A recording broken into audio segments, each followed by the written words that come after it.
មួយរយៈនេះខ្ញុំមានអារម្មណ៍ថាអាណត្តិប្រជាជនថៃខ្លាំងមែនទែនបងប្អូនព្រោះគ្រោះធម្មជាតិវា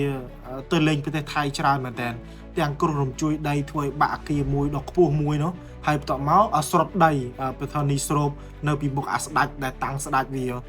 ហើយបន្ទាប់មកក៏មានការឆេះខុនដូក្រៅពីហ្នឹងក៏មានពួកអធិជនផ្ដាច់ខ្លួន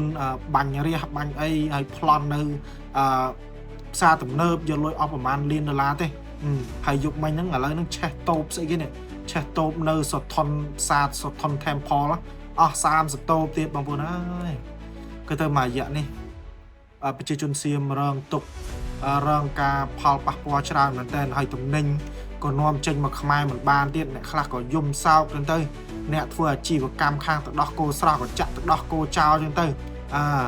ក្រាសាំង PTT ក៏លក់ឲ្យឡើងដាច់ចឹងទៅអាណត្តិប្រជាជនថៃមែនទែនបងប្អូនណាមិនដឹងថាគ្នាត្រូវមានលុយអាណាទៅបង់ធនាគារបើតូបត្រូវលក់ឲ្យវ៉ាន់ចំណូលសុកស្រាប់តែឆេះអស់ចឹង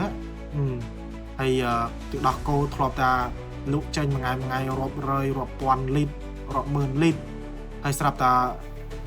ចើទៅចាក់ចោលចឹងបងប្អូនអាណត្តិគ្នាខ្លាំងមែនទែនចឹង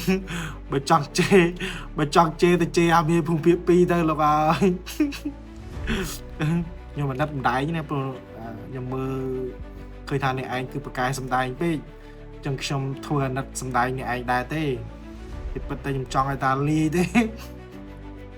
ខ្ញុំចង់ឲ្យតែប្រទេសអ្នកឯងលាយទេព្រោះប្រទេសអ្នកឯងនេះប្រវត្តិសាស្ត្រអ្នកឯងគឺឆ្លៀនពៀនខ្ញុំរហូតអញ្ចឹងខ្ញុំសុំទោសដែលមុននឹងខ្ញុំនិយាយថាអាណិតទីពិតខ្ញុំអាណិតសម្ដែងទេខ្ញុំរៀនសម្ដែងតាមអ្នកឯង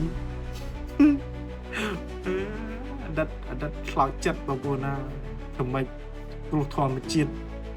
ស្អីប្រហែលវិចតើរំជួយដីគ្រោះទឹកជំនន់អីគឺទៅគិចខ្មែររហូត